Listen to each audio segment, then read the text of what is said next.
Morning, guys. First thing, let's start off. I took the trailer home last night because I was tired of having to put blocks underneath the back of the trailer. So we're gonna try this, but I didn't want to put both sides on there because this is all my design, and I counted on 10 inches here, but then I didn't think about the 2. So we're gonna see how well this sucker works. This is the first test run of it. So.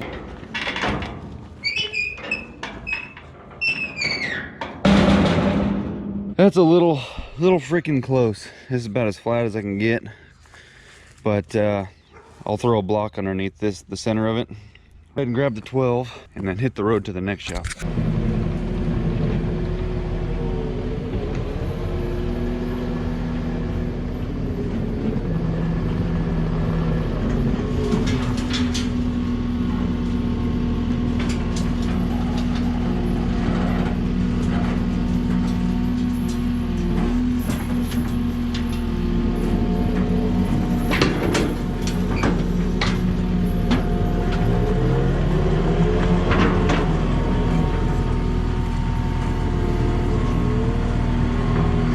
Well, that seemed to do okay. I'm gonna have a couple of these blocks that I already had cut out for the stake pockets, so I'll just have like a 2-inch and a 4-inch set up so I can just throw it underneath there to secure it. If you don't know what this is, it's so that the ramp doesn't flip up on me when I'm driving on there, because there's a braking point right here, so this is supposed to counter that. Beats me why they didn't come with that from the factory, but we're trying to figure it out. Load up, head on.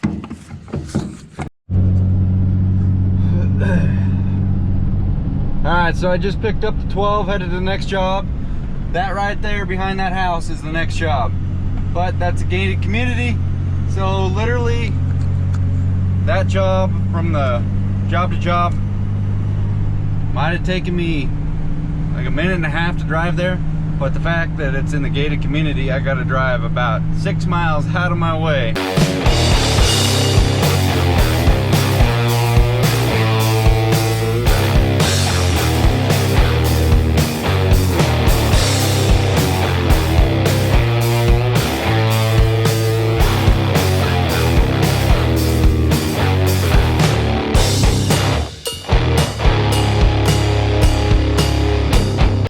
Alright, some jobs are just not really super worth it. That's the house we're going to, but we got to go down this driveway to get to it. This homeowner didn't talk to this homeowner over here about letting us drive through, which happens. But now this one's concerned that if I drive a skid steer with lower ground pressure per square inch, that it's gonna damage his concrete work here, because there's some bad spots up here. I tell him I think his car's got more PSI on the ground than skid steer does.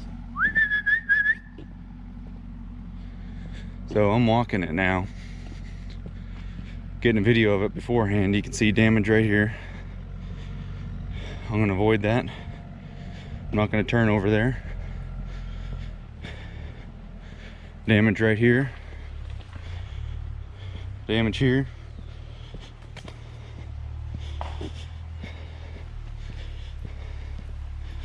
This is all damaged right here. So I'm going to come up here and turn to right here. So again, I'm going to walk it back, review any prior damage before my machine hits this concrete here. Already drove a little machine in there. Same pattern. It's over a creek right here, so it's just sinking. Real bad sinkhole right there. Look at this. And as you can tell, the machine is still on the trailer. Alright, this is the exact reason why I bought this machine. Skid steer, rubber track, so we get into these backyard jobs that are all concrete or blacktop. I unloaded right out there in the middle of the road. I'm gonna come easing on down in here. I'm gonna take it nice and slow so I don't break the concrete, which I don't think I will. Or I could, because it's a really bad job of concrete.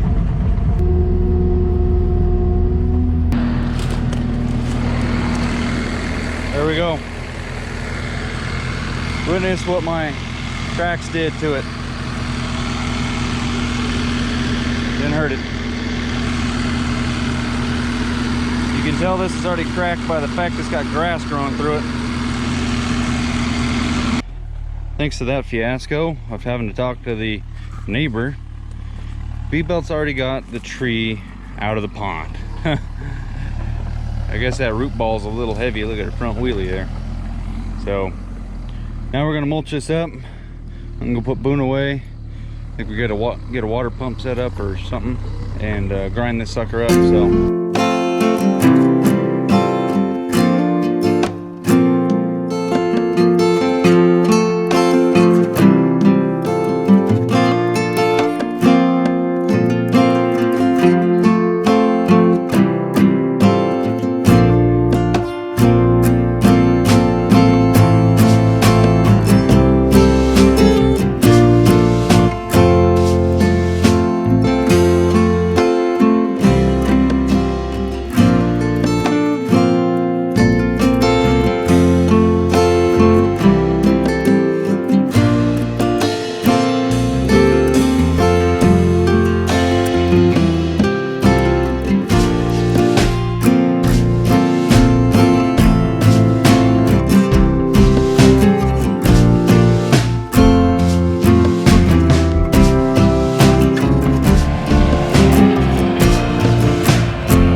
Way up.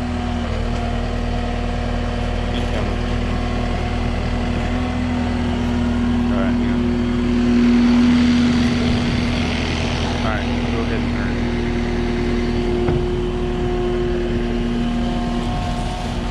Back up some and then turn.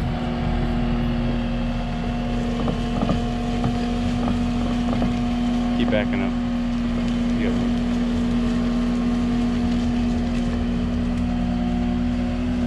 Go around that. Alright, bring it back this way. Keep away from that edge.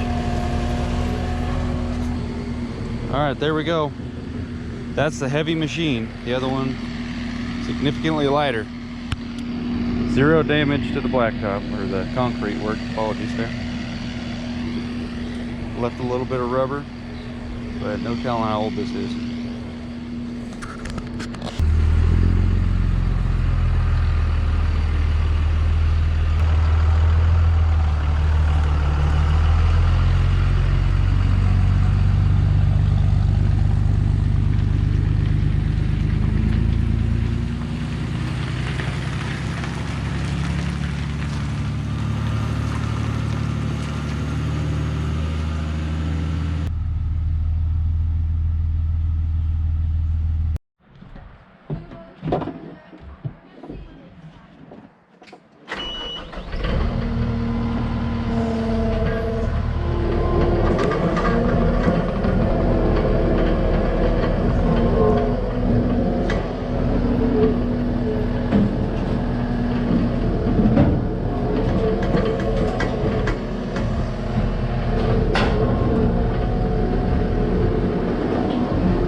All right, here's the finished product.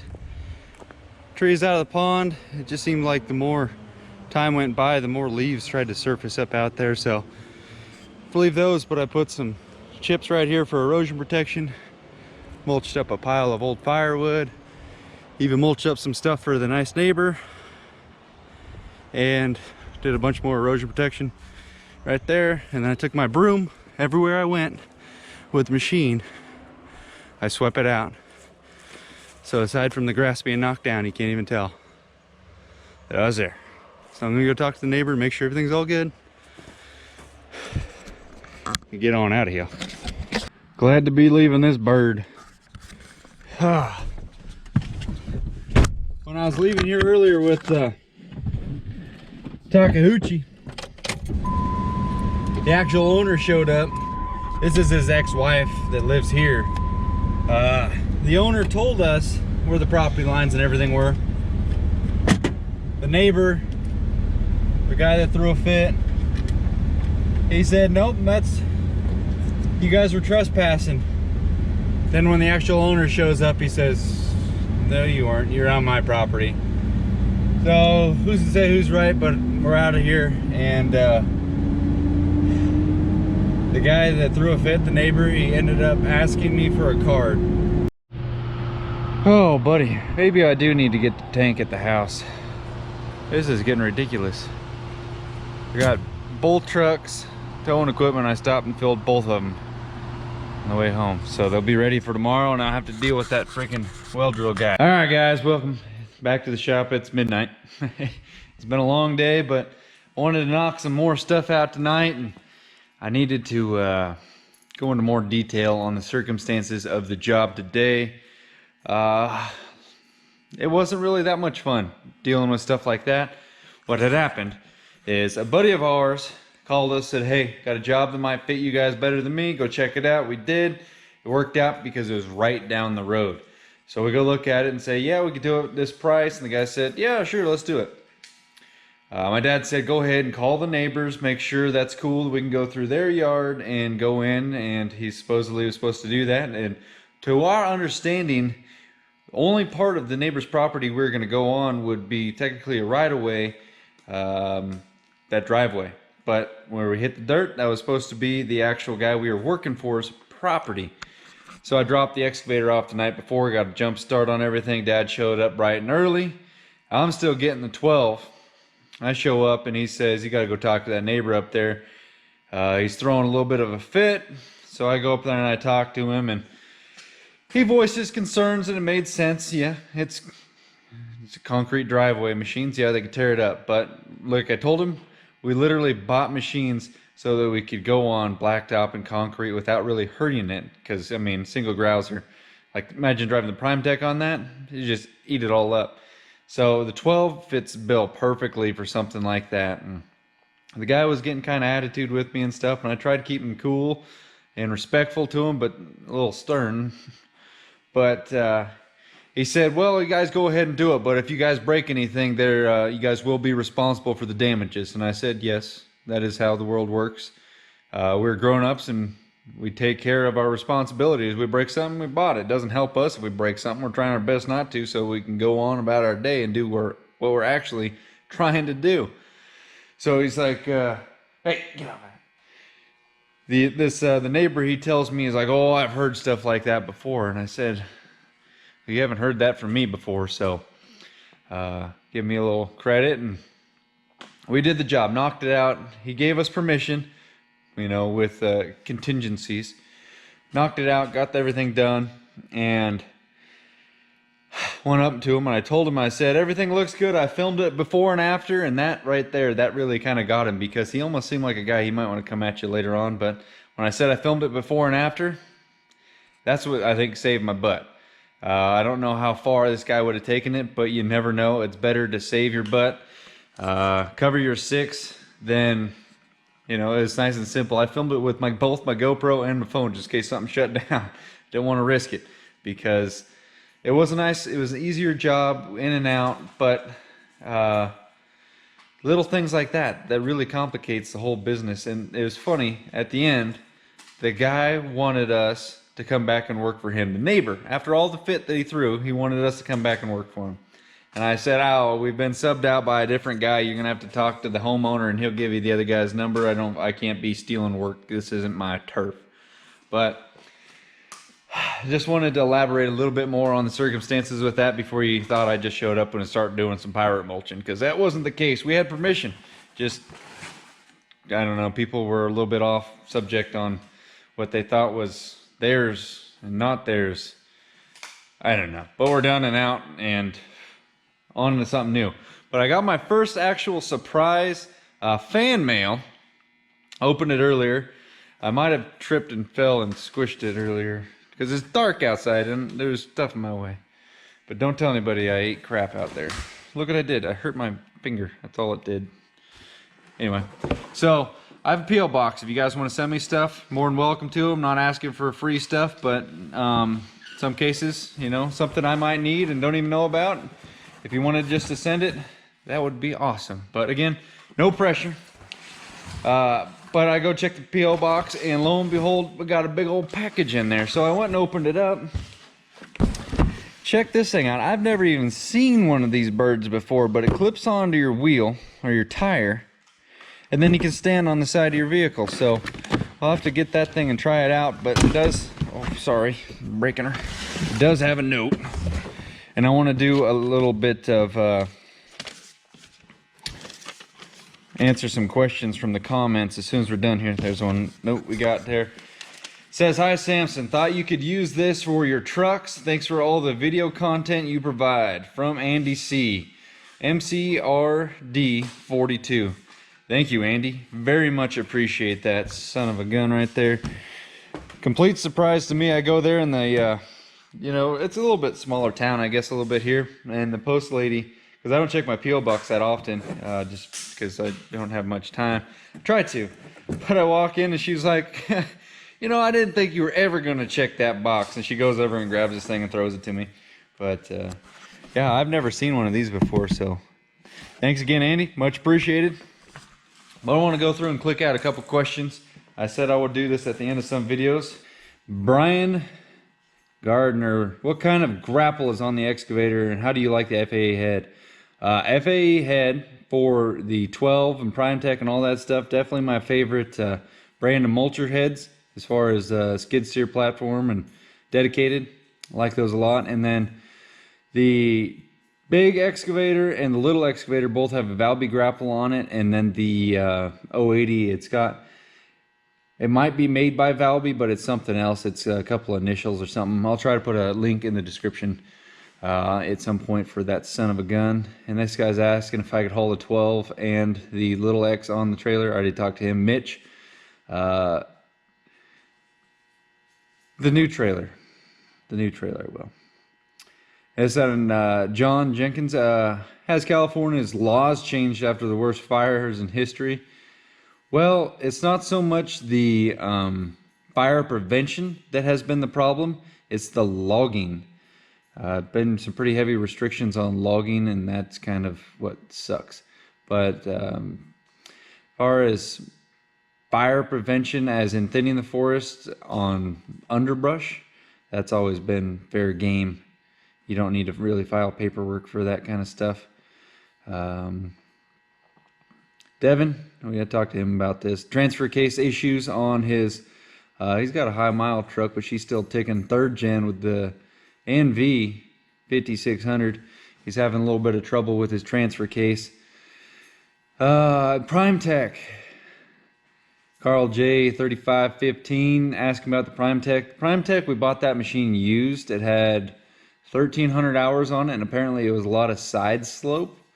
And the undercarriage is a little ragged out, and it got more ragged out with that real steep job we did a while back. So a couple of upgrades, the V-belt's modifying for that sucker, and then it's getting new tracks.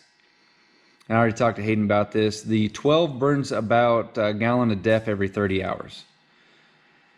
And I get my music, it all comes from YouTube, YouTube Creator Studio, and yeah, that's where I get that from. And that aluminum thing I got out the front, Stone Corner Contracting, that is the little aluminum TP pyramid. That is an old, I think it's from the 50s or the 60s, radio antenna. There's some respect for Tiker. Yeah, Yellowstone season 2. I watched it. Comment below if you guys are watching Yellowstone. Um, hip hooray, back in the woods. Yeah, I try to spice it up, go back and forth. This guy's asking about a disc mulcher. Would it do the same amount of work for your type of jobs? A disc mulcher doesn't leave a very clean product. I wouldn't actually mind some jobs, like the government subsidy type jobs. They kind of want stuff a little bit rough, so a disc mulcher would work good for that because you could just kind of buzz everything. But Dad's pretty strict on how his quality of work. He likes it to be nice, so carbide drum mulcher, that's pretty much what he wants to run. Gerald, the gooch loves to, yeah, it does. Chainsaws. Kyle Adams, we run Husqvarna mainly. Looking for something in the 550 range, like the 550 XPG chainsaw, something suitable to that. And we might switch to a Stihl and try that because the computer controlled stuff on these new chainsaws is just kind of garbage.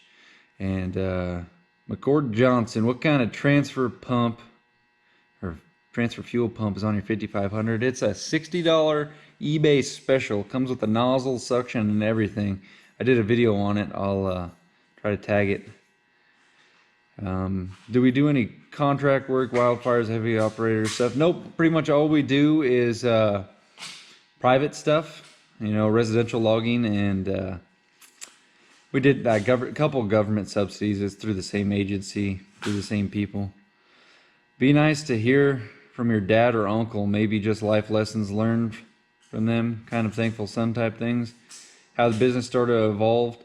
That's another thing. Comment below if you guys want a full-length video on how everything got started and business and all that good stuff. That's a bigger conversation to have. Great photos of V-belt.